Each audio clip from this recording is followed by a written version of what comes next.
오늘 말씀은 하나님 도대체 어디에 계십니까? 라는 제목으로 함께 말씀을 나누겠습니다.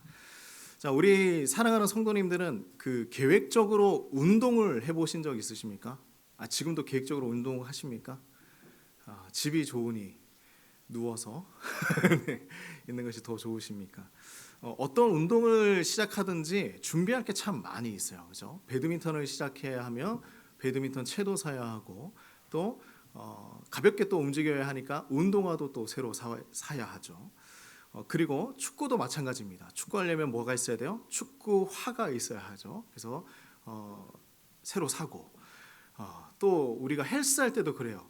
헬스도 무슨 이렇게 그냥 기구만 들면 되는데 또 멋있게 또 차려입고 운동을 해야 하기 때문에 많은 옷들을 사고 또 준비를 합니다. 자, 영어 공부도 그래요. 영어 공부도 정말 좋은 프로그램이 있대. 그래서 1년 동안 할 수 있는 그 영어 프로그램을 구독을 합니다. 그리고 영어 책도 엄청나게 많이 받았어요. 그래서 열심히 해봐야지. 근데 어느새 1년이 다 지나고 책 한 번 이렇게 펼쳐보지 못했던 그런 기억들은 있지 않으십니까? 네. 아니면 이 모든 것들을 다 나는 운동도 잘했고요. 영어 공부도 다 잘했습니다. 어때요? 우리 성도님들은 계획을 잘 지켜나가고 계십니까? 보통은 얼마 못 가서 포기한 경험이 더 많을 거라고 생각을 합니다. 내가 계획했던 거 아니면 올해 또 새롭게 계획하면서 1년을 이렇게 보내야지 했던 것들 많이 포기하고 있지는 않으십니까? 자, 그래서 우리는 언제나 변화를 갈망을 해요. 뭔가 변화하기 원하고 또한 새롭게 되기를 원합니다. 그래서 어떤 사람은요, 어떤 내가 계속해서 좋아하던 것, 그 어떤 중독에서 벗어나고자 하고, 어떤 사람은 관계에서 또한 화목하기를 위해서 노력을 하고, 또 어떤 사람은 재정적인 스트레스에서 벗어나고자 자유롭게 되고자 또 노력을 하고 있습니다. 그렇다면 과연 내가 이 모든 것들을 계획하고 있는데 내가 정말 변화가 가능할까? 내가 정말 변화될 수 있을까? 어떻습니까? 우리 성도님들 변화할 수 있습니까?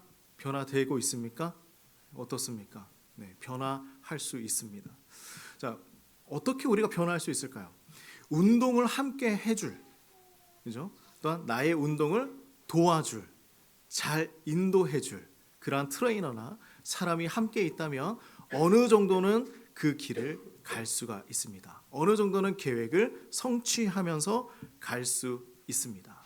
자, 그리고 영어를 나에게 잘 가르쳐주고 나에게 정성과 온 마음을 다해줄 선생님이 있다면 나는 어느 정도 영어를 잘할 수 있는 길을 갈 수가 있습니다. 그래서 누가 나와 함께 하느냐, 그리고 누가 나와 함께 있느냐, 누가 나를 인도해 주느냐는 참으로 중요한 것입니다. 그만큼 큰 영향력이 있는 것이죠.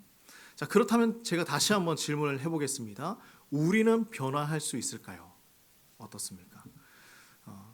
처음에 질문처럼 긴가민가 합니까? 아니면 나는 변화할 수 있다라는 마음이 드십니까? 우리가 정말 결심을 하고 이렇게 결심을 하고 변화하겠다라는 마음을 먹고 그리고 나를 인도해 줄 그 옆에 있는 사람이 누구인지를 한번 살펴보기를 원합니다. 자, 그렇다면 우리가 정말 생각해 보아야 할 것이 하나가 있어요. 내가 정말 변화할 수 있을까? 내가 정말 변화할 수 있을까? 그렇다면 성경은 뭐라고 얘기하고 있을까요? 변화할 수 없다? 우리 하이델베르크 열심히 공부했잖아요. 변화할 수 있습니까?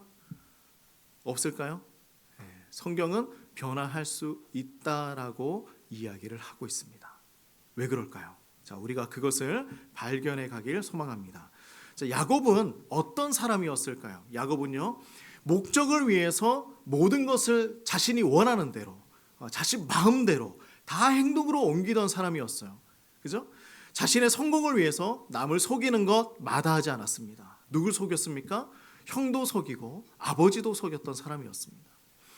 형으로 변장을 해서 아버지 속이며 형의 축복을 다 빼앗았던 사람이 바로 야곱이었어요.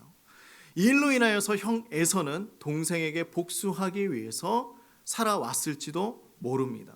그러기를 지금 시간이 얼마나 흘렀냐면 20년의 시간이 흘러왔어요. 그래서 야곱은 시간이 흐르면 흐를수록 하나님의 축복으로 부를 모으게 되었죠. 부자가 되어가고 있었습니다. 많은 것을 가지고 누리게 되었습니다. 그러나 이것은 온전한 행복이 아니었어요. 지금 야곱의 마음이 어떤 마음이 있었냐면 세상이 말하는 성공을 다 이루었지만 그 마음 가운데는 떳떳함이 없었습니다. 왜 그랬을까요? 첫 단추를 잘못 끼웠기 때문이었어요. 시작이 잘못되었던 것이었죠. 20년 전 형과의 관계가 지금까지 야곱의 마음을 쥐고 있는 것입니다. 내가 형을 속이면서 받았던 그 축복, 지금은 내가 하나님의 축복으로 많은 것을 누리고 있지만 그 마음 가운데 계속 부담감이 있는 거예요. 언젠가는 형이 나에게 복수하지 않을까, 나를 죽이지 않을까, 이 마음을 가지고 평생을 살아가고 있었던 것입니다. 야곱은 지금 하나님께서 약속하셨던 그 가나안 땅으로 돌아가고 있어요. 이제 고향으로 가는 거예요. 그런데 그 마음 가운데 내가 이제 고향으로 가서 기쁨 가운데 살아야지, 이것이 아니라 두려움이 먼저 찾아온 것입니다. 그 길을 가고 있는 야곱이었어요. 형이 나를 죽이는 것은 아닐까, 복수하는 것은 아닐까. 자, 1절 말씀을 봅시다. 그 길을 가고 있는 야곱에게 누가 나타나요? 자, 1절 말씀 같이 한번 읽겠습니다. 시작. 야곱이 길을 가는데 하나님의 사자들이 그를 만난지라. 자, 하나님의 천사들, 하나님의 사자들이 만나러 왔습니다. 전에도 천사를 만난 적이 있었어요. 삼촌 라반을 만나기 전에 천사들이 찾아왔습니다. 바로 베델이었죠. 그리고 오늘 이 장면에 나오는 장소가 마하나임이라는 장소입니다. 그리고 앞으로 또 한 번 만나요. 거기에는 누굴 만납니까? 하나님을 만나는데 브니엘이라는 곳에서 만납니다. 자, 오늘은 형 에서를 만나기 전에 천사를 만납니다. 삼촌 라반을 만나기 전에 나타났던 그 천사들은 그에게 무엇을 해주었을까요? 온갖 모략에서도 보호해 주시는 하나님을 만나게 했습니다. 오늘은 왜 야곱을 만나겠습니까? 야곱의 일행을 보호해 주는 하나님을 경험시키기 위해서입니다. 왜 그럴까요? 약속의 땅 가나안으로 다시 돌아오는 것이 하나님의 약속이었기 때문입니다. 지금 야곱의 마음에는 두려움이 있어요. 하지만 그 땅을 가야 해요. 왜요? 왜 그렇습니까? 하나님께서 약속하셨기 때문입니다. 그래서 이 천사와의 만남은요, 야곱이 어디를 가든지 함께 하시고 보호하신다는 그 하나님의 약속이 있는 것이죠.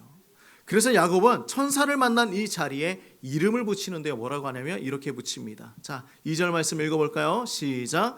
야곱이 그들을 볼 때에 이르기를 이는 하나님의 군대라 하고 그 땅 이름을 마하나임이라 하였더라 라고 말씀합니다.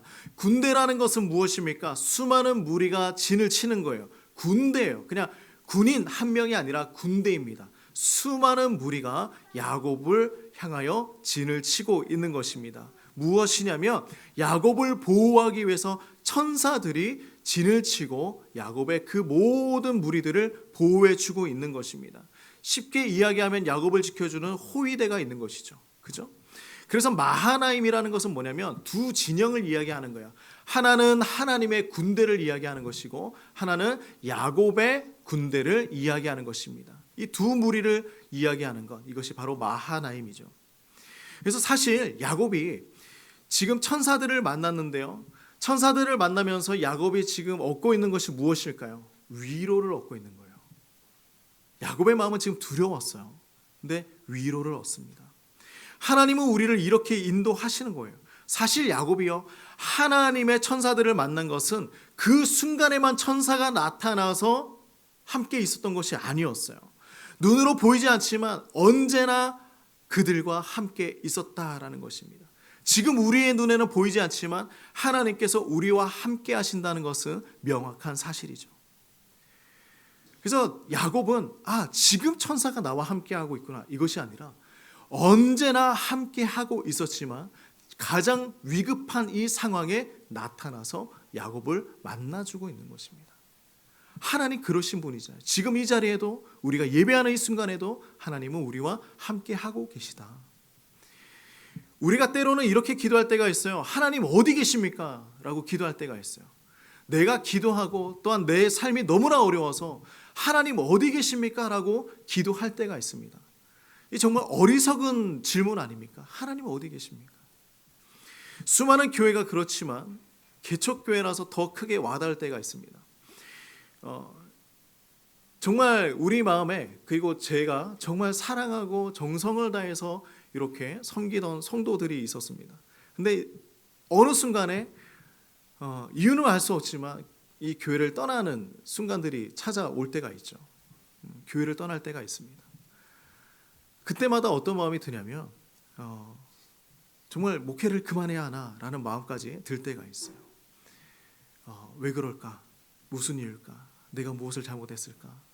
그런 생각들을 할 때가 있죠. 근데 가만히 앉아 있어도 눈물이 날 때가 있어요. 그냥 가만히 앉아 있는데도 하염없이 눈물이 날 때가 있습니다. 어떤 한 날은 그냥 카페에 앉아 있었는데 눈물이 나는 거예요. 하염없이 눈물이 나는 것입니다. 근데 마침 그 카페에 아무도 이제 없는 이 텅 빈 카페라서 천만 다행이었던 그런 일도 있죠.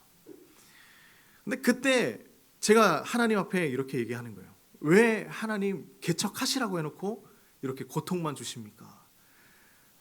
근데 하나님 보시기에 얼마나 어처구니 없는 질문일까요? 그렇지 않습니까? 하나님 보시기에 너무나 어이없을 것 같아요. 하나님 막 제가 따지는 거예요. 개척하라고 해놓고서는 하나님 도와주신다고 해놓고서는 하나님 하라고 했잖아요. 근데 그런 기도와 그런 저의 질문들이 하나님이 보시기에는 어땠을까라는 생각이 먼저 들 때가 있었습니다. 근데 그때마다 하나님께서 저에게 주시는 마음이 있어요. 뭐냐면 지금 옆에 있는 성도들 보이지 않느냐라는 거예요. 지금 함께 이 길을 걸어가고 있는 성도들 있지 않느냐. 그들에게 최선을 다해서 말씀을 주고 하나님의 뜻을 전해 주어라. 왜 계속해서 그런 거에 지금 마음을 다 빼앗기고 있느냐라는 것이죠. 그렇다고 해서 제가 하나님의 그 말씀들을 직통계시로 다 듣는 건 아니에요. 오해하시면 안 됩니다. 저는 그냥 하나님께서 주시는 선한 마음을 가지고 살아가는 것이죠. 그래서 제 마음에 하나님께서 주시는 마음들이 계속 있는 거예요. 지금 우리와 함께하고 있는 성도, 그리고 지금 우리와 함께 이 길을 걸어가고 있는 성도, 하나님의 말씀 최선을 다해서 전하는 것. 제가 정말 사랑하고 존경하는 목사님이 한 분 있어요. 근데 이 목사님은 저희가 이제 다음 달에 연합수련회로 함께 할 이제 목사님 교회입니다. 근데 이 목사님을 보면 저보다 나이는 어리지만 정말 배울 게 많아요. 그래서 항상 그 목사님 보면서 많은 것들을 경험하고 배우고 있습니다. 근데 이제 목사님은 아버지도 목사님이셨던 거예요. 아버지도 목사님이었습니다. 그래서 목사님 그 아버지가 어떻게 하셨냐면 교회를 개척하고 또 잘 세워놓고 또 다른 곳에 또 개척을 하고 또 다른 곳에 가서 개척을 하고. 근데 이 모습은 많은 사람들이 보기에는 와 정말 대단하다 이렇게 생각할 수 있잖아요. 근데 그 자녀들의 입장에서는 이것이 너무나 힘든 거예요. 그렇지 않겠습니까? 개척을 하면서 어려움과 고난이 있었는데 또다시 그것을 또 경험하고 또 경험하는 것입니다. 그렇게 살아왔던 목사님이었어요. 그런데 이상한 것은 본인이 그렇게 많이 힘들고 고난의 시간을 겪어왔는데 본인도 교회를 또 개척한 것입니다. 저와 비슷한 시기에 교회를 개척을 했어요. 지금은 이제 카페를 하면서 목회도 같이 하고 있지만 얼마나 성실한 목사님인지 제가 항상 도전을 받고 있습니다. 일을 하면서 목회를 한다는 것은 쉬운 것이 아니에요. 그런데 사람들이 뭐라고 하냐면 이중직 목회라고 이야기를 합니다. 근데 목사는 직업이 아니에요. 목사는 직업이 아닙니다. 그래서 이중직이라는 말도 어울리지 않는 것입니다. 하나님께서 주신 소명, 하나님께서 주신 사명을 가지고 그렇게 살아가는 직분을 가진 사람이지 직업이 아니에요. 그래서 이중직 왜 일을 합니까? 목사가 왜 일을 합니까? 이렇게 따져서는 안 되는 것이죠. 근데 우리가 한번 생각을 해보면 이 카페라는 것이 돈이 목적이 아니라 사람을 살리고 복음을 전하는 최고의 도구라고 생각을 한다면 그것만큼 좋은 것이 없어요. 그렇지 않겠습니까? 너무나 편하게 일 안 하고 목회만 하고 싶지 않겠습니까? 그러나 그 카페를 통하여서 사람을 만나고 그들을 향하여 복음을 전하고 하는 일들이 일어나고 있다. 그래서 그 일을 통하여서 얼마나 많은 영혼들이 살아나고 있느냐라는 것을 보아야 하는 것이죠. 그래서 그렇게 열심히 성실히 복음과 삶을 접목시키면서 목회를 하고 있는 우리 세운석교회 권현철 목사님이 있습니다. 근데 어느 교회보다 건강하게 잘 성장하고 있어요.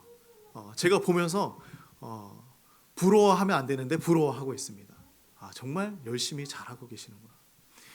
근데 이 권 목사님도 저도 개척교회 하면서 가장 힘든 것이 있는데 그게 뭐냐면 많은 사람들이 오해하고 있는 부분이 있어요. 뭐냐면 개척교회가 가장 힘든 것이 무엇일까요? 뭘까요? 사람들은 돈이라고 생각을 합니다. 개척교회니까 재정이 없을 거야. 돈이 없을 거야. 힘들지 않을까. 근데 그게 아니에요. 뭐냐면 가장 힘든 것은 바로 사람입니다. 사람이에요. 가장 행복한 이유도 사람이고요. 가장 힘든 이유도 바로 사람 때문입니다. 우리 모든 성도님들도 그렇겠지만 가장 가까운 이야기를 제가 하나 해보면요. 어제 한 성도님한테 카톡이 왔어요. 사람들이 보면 이게 정말 별거 아닐 거라고 생각을 하거든요. 근데 제가 하는 얘기는 누구인지도 추측하지도 말고 생각하지도 마세요. 찾으려고도 하지 마세요. 그냥 들으면 누군지 다 압니다. 카톡이 하나 왔어요. 이런 내용이에요. 내일 제가 음식을 준비하는 날입니다. 이렇게 온 거예요. 내일 제가 음식을 준비하는 날입니다. 근데 이게 아무것도 아닌 것 같잖아요. 근데 제가 이 카톡 하나 보면서 얼마나 기뻤는지 몰라요. 마음에 감동이 있고요. 우리 교회 정말 살아있는 교회구나 라는 생각이 들었습니다. 저 혼자 생각일 수도 있어요. 너무 기쁜 거예요. 이 줄 한마디 이거 보면서 너무 기쁜 거예요. 우리 성도님이 아닌 분이 다른 분들이 보면 식사 당번이 정해져 있나 보다 이렇게 생각할 수 있잖아요. 근데 그런 게 아니에요. 마음에 감동이 있어서 스스로 준비하는 것입니다. 우리 모든 성도님들이 자원하는 마음으로 섬긴다는 것은요, 이건 정말 대단한 간증이거든요. 식사 하나 준비하는 거 얼마나 힘든지 아십니까? 솔직히 우리가 혼자 먹는 혼밥하는 그 메뉴를 정하는 것도 힘들잖아요. 오늘 뭐 먹을까? 너무 힘들지 않습니까? 그런데 우리 교회를 위해서, 성도님들을 위해서 내일 어떤 메뉴를 준비하고 어떻게 준비하고 얼마나 사고 이런 것들이 얼마나 힘든 일인가. 자원하는 마음, 섬기는 마음, 교회를 사랑하는 마음이 없다면 이것은 할 수 없는 마음이겠죠. 그리고 심지어 제가 매주일 성도님들을 위해서 커피를 내리고 또 밥을 늦게 먹다 보니까 이번에는 커피까지 사오겠습니다 라고 이제 얘기를 하는 거예요. 목사님 쉬시라고. 어떻게 이런 마음을 가질 수 있을까라는 생각이 듭니다. 근데 우리 성도님들을 부담 주려고 하는 마음이 아니라 그 마음 하나하나가 얼마나 귀하고 아름다운지를 이야기하고 있는 거예요. 제가 자꾸 이 성도님들 이런 자랑을 하면 철딱선이 없는 담임 목사라고 생각할 수 있는데 그것이 아니라 자랑할 수밖에 없습니다. 우리 사랑하는 성도님들 그렇게 교회를 세워나가고 있지 않습니까? 다른 사람들이 보기에는 아무것도 아닐 거라고 생각할 수 있어요. 그런데 이 하나하나는 정말 교회의 감동입니다. 간증이에요. 저는 우리 성도님들과 말씀 공부하고 교리 공부하면서 얼마나 큰 기쁨을 누리고 있는지 모릅니다. 제가 살아있음을 느껴요. 공부하고 이렇게 고백하잖아요. 제가 모르던 거 저의 참 신앙의 모습을 알게 되었습니다. 이렇게 고백하죠. 실천하고 적용하기는 너무나 힘들지만 그래도 알게 되어서 기쁩니다. 머릿속으로 떠다니던 어떤 그런 것들이, 그런 신앙들이 이제는 체계가 잡혀서 어느 정도 정리가 되어서 이제 내가 무엇을 믿고 무엇을 바라보고 살아가는지 조금은 깨닫게 되었습니다. 이런 고백을 하죠. 이 하나하나가 얼마나 큰 힘이 되는지 모릅니다. 그래서 목사의 가장 큰 기쁨은 무엇이냐면 성도가 교회에서 하나님의 말씀을 배우고 변화되어서 그 삶을 가지고 새롭게 살아가는 것, 이것만큼 큰 기쁨이 없어요. 이것만큼 큰 기쁨이 없습니다. 하나님의 말씀을 가지고 우리 사랑하는 성도님이 변화되었습니다. 내 삶이 새롭게 시작되었습니다. 이런 간증과 이런 고백 말고는 목사는 들을 것이 없어요. 그게 최고의 고백인 것입니다. 최고의 기쁨이에요. 그래서 고난이 있어도 함께하는 성도가 있고요. 고난이 있어도 나와 함께 계시는 하나님이 계시기 때문에 우리가 두려울 게 없는 거예요. 무엇이 두렵겠습니까? 그래서 오늘 말씀에 야곱이 하나님의 천사들을 만나는 이 사건도 동일한 것이에요. 그에게 두려움이 가득 차 있었어요. 약속의 땅으로 가고 있지만 그곳은 약속의 땅이 아니라 죽음의 땅이 될 수도 있었습니다. 지금 야곱의 입장이 그래요. 죽을 수도 있잖아요. 그런데 그 타이밍에 하나님께서 나타나셔서 약속을 한 번 더 주시는 거예요. 야곱은 에서에게 사람을 보내면서 자신의 마음을 이제 전하고 있습니다. 자, 4절 말씀 같이 한번 읽어봅시다. 자, 시작. 그들에게 명령하여 이르되 너희는 내 주 에서에게 이같이 말하라. 주의 종 야곱이 이같이 말하기를 내가 라반과 함께 거류하며 지금까지 머물러 있었사오며. 자, 야곱은요 형에게 최고의 예의를 갖추어 마음을 전하고 있습니다. 뭐라고 합니까? 나의 주 에서입니다. 자, 주라는 건 뭐예요? 우리가 나의 주님, 하나님을 향하여 주님이라고 부르지 않습니까? 그런데 에서에게 주라고 표현하고 있습니다. 나의 주인이라는 거예요. 나의 주인이 형을 향하여 나의 주인. 자신은 뭐라고 표현합니까? 나는 주의 종입니다. 나는 당신의 종입니다. 표현하고 있어요. 형과 하회를 위해서 최선을 다하고 있습니다. 근데 5절 말씀을 보면 내 주 에서에게 은혜를 받기를 원합니다. 이렇게 얘기를 하고 있어요.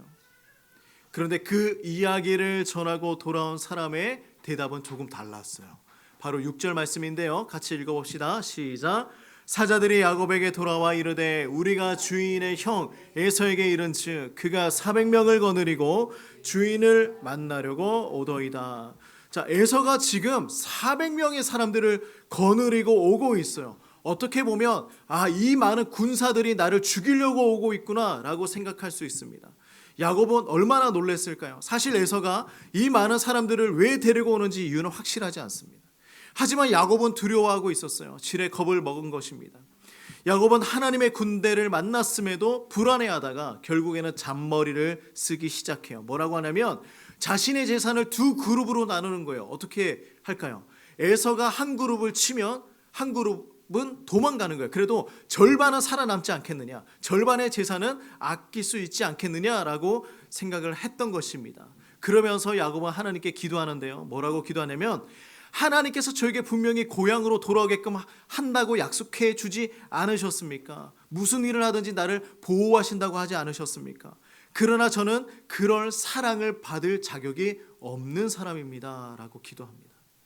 그래서 집을 떠나갈 때 나는 지팡이 하나만 들고 있었습니다. 근데 이제는 하나님께서 나를 축복해 주셔서 수많은 그러한 재산을 가지고 있는 사람이 되었습니다. 주님 나를 구해 주소서라고 기도하는 거예요. 자, 야곱의 기도에 우리가 배워야 할 부분들이 있어요. 물론 하나님께 방법을 구하고 그 다음 계획을 하는 것이 순리에 맞아요. 하지만 야곱에게 배울 점은 무엇이냐면 하나님의 말씀에 근거해서 기도하고 있다라는 것입니다. 자, 그의 모든 초점이 어디에 맞춰지고 있냐면 하나님에게 초점이 맞추어져요. 자, 그가 어떻게 기도했을까요? 첫 번째는 바로 이것입니다. 이렇게 기도해요. 하나님의 약속을 기억하면서 기도했던 것입니다. 가나안 땅으로 돌아오라고 하신 하나님의 말씀이 있었어요. 하나님께서 명령하신 대로 순종했으니 이제는 자신의 생명을 지켜달라고 기도할 수 있는 거예요. 우리가 하나님에게 무언가를 간구하기 전에 무엇이 먼저 일어나야 하느냐? 하나님의 말씀에 순종이 일어나야 하는 것입니다. 하나님의 말씀을 기억하는 것입니다. 두 번째는 뭐냐면 이렇게 기도했어요. 나에게 주신 하나님의 은혜와 그리고 그 축복을 기억하는 것입니다. 나는 가진 것이 없는 사람이었습니다. 지팡이 하나만 있었습니다. 그런데 이제 하나님께서 은혜 주시고 축복 주셔서 많은 것을 누리는 사람이 되었습니다. 하나님 감사합니다. 세 번째는 이렇게 기도합니다. 나의 두려움을 솔직하게 기도하는 거예요. 나의 어려움을 고백하는 것입니다. 나의 문제를 고백하는 것입니다. 지금 눈앞에 보니까 400명의 사람들이 자신에게 다가오고 있습니다. 내가 죽을 수밖에 없어요. 하나님 어떻게 해야 되나요? 나를 살려주세요. 자, 네 번째는 이렇게 기도하죠. 하나님의 약속을 다시 한 번 더 기억하며 기도합니다. 하나님, 나에게 약속해 주시지 않았습니까? 이거예요. 하나님의 말씀 그리고 하나님의 또한 말씀으로 시작하고 끝을 맺습니다. 우리가 이렇게 하나님께 간구하며 살아가는 것입니다. 하나님은 그런데 야곱의 기도에 어떻게 대답하셨을까요? 자, 여기까지 왔으면 그래, 극적으로 뭔가 엄청난 일이 일어났을 거야 라고 생각하지 않습니까? 근데 하나님은 침묵하십니다. 이상하죠? 하나님은 침묵하세요. 야곱에게 가장 힘든 시간 아닙니까? 지금 당장 하나님의 도우심으로 벗어나야 하는 것 아닐까요? 하나님께서 멋지게 나타나셔서 그래 야곱아, 내가 네가 가는 길을 다 비추어주고 네가 앞으로 행복한 일들만 가득하도록 내가 만들어줄게. 근데 침묵하시는 거예요. 우리가 하나님께 기도하고 그 이후에 하나님께 기대하는 것, 바로 이것 아니겠습니까? 기도하면 나의 모든 어려움이 순식간에 해결되는 것, 이것을 우리 바라지 않습니까? 하지만 우리는 침묵도 하나님의 응답이라는 것을 기억해야 합니다. 침묵이라고 해서 하나님께서 아무것도 안 하시는 것이 아니에요. 지금 이 순간 뭘 하고 계시냐면 침묵하는 그 순간에 가장 그에게 합당한 일들, 가장 선한 일들을 준비하고 계십니다. 우리가 성경 읽어봐서 알지 않습니까? 야곱 나중에 어떻게 됩니까? 에서와의 관계 어떻게 됩니까? 다 좋아지지 않습니다. 침묵하는 이 순간이지만 하나님은 가장 좋은 것을 준비하고 계신다. 그래서 야곱은 이상하게 하나님께서 응답이 없으니 두 번째 전략을 짜는 거예요. 자, 첫 번째는 두 그룹으로 나누는 것입니다. 이번에는 많은 선물들을 몇 번에 나누어서 형에게 선물을 전달을 하고 있어요. 선물을 한 번 주는 것보다 우리가 한 번 주고 두 번 주고 세 번 주고 하면 마음을 얻을 수 있다라고 생각하지 않습니까? 야곱도 이렇게 합니다. 한 번 주고 두 번 그룹을 보내고 세 번째 그룹을 보내고 형의 마음이 풀어질까 기대한 것이죠. 선물로 자신의 죄를 속죄하려고 애를 쓰고 있는 것입니다. 그렇게 선물을 보내고 야곱은 잠을 자게 되었어요. 야곱은 밤에 일어나서 두 아내와 두 여종 11명의 아들을 먼저 야복강으로 건너 보냅니다. 그리고 자신은 그곳에 남아 있었는데요. 그때 어떤 사람이 나타났습니다. 야곱은 그 사람과 밤새 씨름을 하며 시간을 보냅니다. 그렇게 씨름을 했지만 그 사람은 야곱을 이길 수 없게 되자 야곱의 엉덩이를 차버립니다. 쳤습니다. 그러자 야곱은 엉덩이 뼈가 다치게 되는 일이 일어났죠. 그 사람이 이제 날이 밝아서 가려고 하니 야곱이 보내주지 않았습니다. 뭐라고 합니까? 자신을 축복할 때까지 보낼 수 없습니다. 나를 축복해 주실 때까지 보낼 수 없습니다. 그러자 그 사람이 야곱에게 물어요. 내 이름이 무엇이냐? 야곱입니다. 그가 이제 이렇게 얘기합니다. 너는 이제 야곱이 아니라 너의 이름은 이스라엘이 될 것이다. 자, 여기에서 놀라운 역사가 일어나기 시작하는 거예요. 야곱은 그 사람의 이름을 물어보았습니다. 그 사람은 왜 이름을 물어보느냐 하고 야곱을 축복하고 이제 떠나게 되었죠. 근데 떠나고 나서 이제 보니까 내가 하나님과 얼굴을 맞대어 보았는데도 멀쩡하게 살아있는 거예요. 그래서 그곳 이름을 하나님의 얼굴이라는 뜻을 가진 브니엘이라는 이름을 지었습니다. 그래서 야곱에게 지금 계속 일어난 일들을 한번 살펴보면요, 한 사람이 어떻게 변화되어 가는가를 볼 수가 있습니다. 야곱은 지금까지 수단과 방법을 가리지 않는 사람이었어요. 자신이 원하는 건 어떤 방법을 통해서든 남을 속여서라도 이루며 살아왔던 사람이었습니다. 하지만 지금은 그가 누구를 붙들어야 살 수 있는가 분명하게 깨달은 시점이 되었습니다. 누구를 붙들어야 하는가? 필사적으로 하나님께 매달리는 거예요. 자신을 축복하지 않으면 보낼 수 없습니다. 나를 축복해 주세요. 나를 축복해 주세요. 이제 그의 이름은 야곱이 아니라 이스라엘이 되었어요.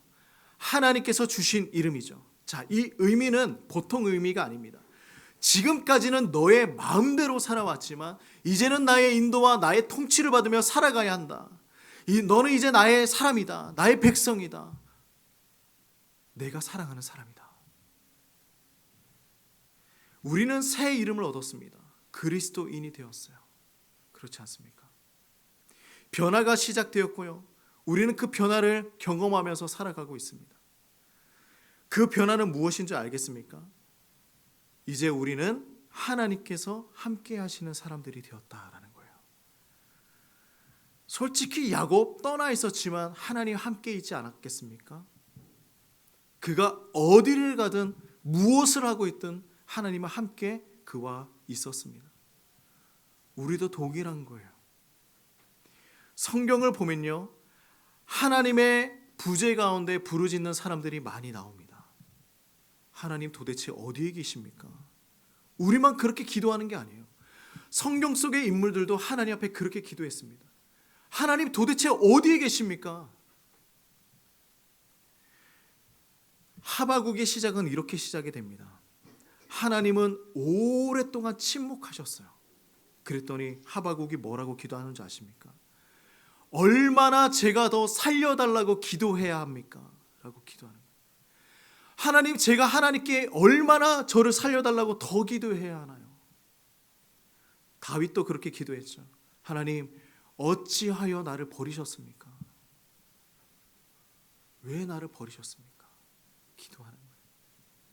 우리만 그런 것이 아니에요. 성경의 위대한 인물들 하나님 앞에 그렇게 기도하는 것입니다. 자, 그런데 여기에서 놀라운 것이 있어요. 발견하셨어요? 그들이 지금 누구를 향하여 기도하고 있습니까? 하나님의 부재를 경험했어요. 하나님이 안 계시다고 생각하고 있는 거예요. 하나님 나를 떠났다고 생각하고 있는 거예요. 그런데 그들이 지금 누구한테 기도합니까? 하나님에게 여전히 기도하고 있는 거예요. 이게 중요한 거예요. 하나님이 없다고 생각해요. 하나님 어디 계십니까? 찾고 있어요. 그런데 그 순간에도 하나님 찾고 있는 거예요. 그 순간에도 하나님 앞에 매달리고 있는 것입니다. 그 순간에도 나를 도와주실 분이 누구라고 생각하고 있습니까? 하나님께서 나를 도와주실 거야 라고 생각하고 있는 것입니다. 이러한 상황임에도 불구하고 그들은 누구와 대화하고 있나요? 하나님과 대화하고 있는 거예요. 누구를 향해 기도합니까? 하나님을 향해 기도하고 있는 것입니다. 하나님이 떠난 것 같아서 가슴이 찢어질 것 같은데 하나님을 향해서 기도하고 있는 거예요. 여전히 나에게 다가오셔서 나의 삶을 다시 다스려 주시기를 기도하고 있는 것입니다. 왜요? 매달릴 수 있는 분이 하나님밖에 없거든요. 내가 만날 수 있는 분이 하나님밖에 없거든요. 이것이 우리의 변화예요. 이게 변화라는 것입니다. 예전에는요, 아무 상관없었어요. 하나님이 있든 없든 나와는 상관없었습니다. 그저 그냥 다른 사람 만나서 다른 방법 찾아서 이 상황 풀어내면 되는 거였어요. 그런데 지금은요, 어떻습니까? 성경 속의 인물도 어떻습니까? 어려운 상황, 고난의 상황, 두려움의 상황 찾아오니까 하나님 없다고 생각해도 하나님 찾게 되는 거예요. 이게 나의 삶의 변화라는 것입니다. 어떤 상황이라고 할지라도 그 초점이 하나님에게 맞춰지는 것입니다. 우리가 만날 수 있는 최악의 경험이라고 할지라도 하나님께서 함께 하시는 현실로 바꾸어 나가는 것, 이것이 변화라는 거예요. 이게 우리 삶의 진정한 변화입니다. 이것을 시작한다면 하나님의 말씀은 우리의 삶에 나타나서 변화를 움직여 나가게 될 것입니다. 우리 사랑하는 성도님들, 하나님을 느끼시고 경험하시기 바랍니다. 그렇게 살아가시길 소망합니다. 우리 사랑하는 성도님들의 삶에 변화가 일어날 것입니다. 우리 여전히 이렇게 기도하고 있습니까? 하나님 어디 계십니까? 그게 아니죠. 우리는 이제 이 질문을 할 필요가 없어요. 하나님 나와 함께하고 있는 것은 변하지 않습니다. 이제 하나님 나와 함께해 주시고 나를 도와주시옵소서. 나의 삶을 인도해 주시옵소서. 이것이 우리의 기도가 되어야 하는 것입니다. 우리 사랑하는 성도님들, 오늘 야곱을 보면서 어떤 생각이 들었습니까? 그의 평생을 보면 너무 부끄러운 것이 많아요. 그죠? 그리고 그는 또한 평생을 두려움 가운데 살아왔던 사람이었습니다. 근데 이제 그것이 끝이 나는 거예요. 왜요? 하나님 함께 하시니까. 더 이상 하나님 어디 계십니까? 이런 질문 하지 않을 거예요. 우리 사랑하는 성도님들, 날마다 하나님과 동행하면서 또 하나님께서 주시는 그 승리를 경험하며 살아가기를 간절히 소망합니다.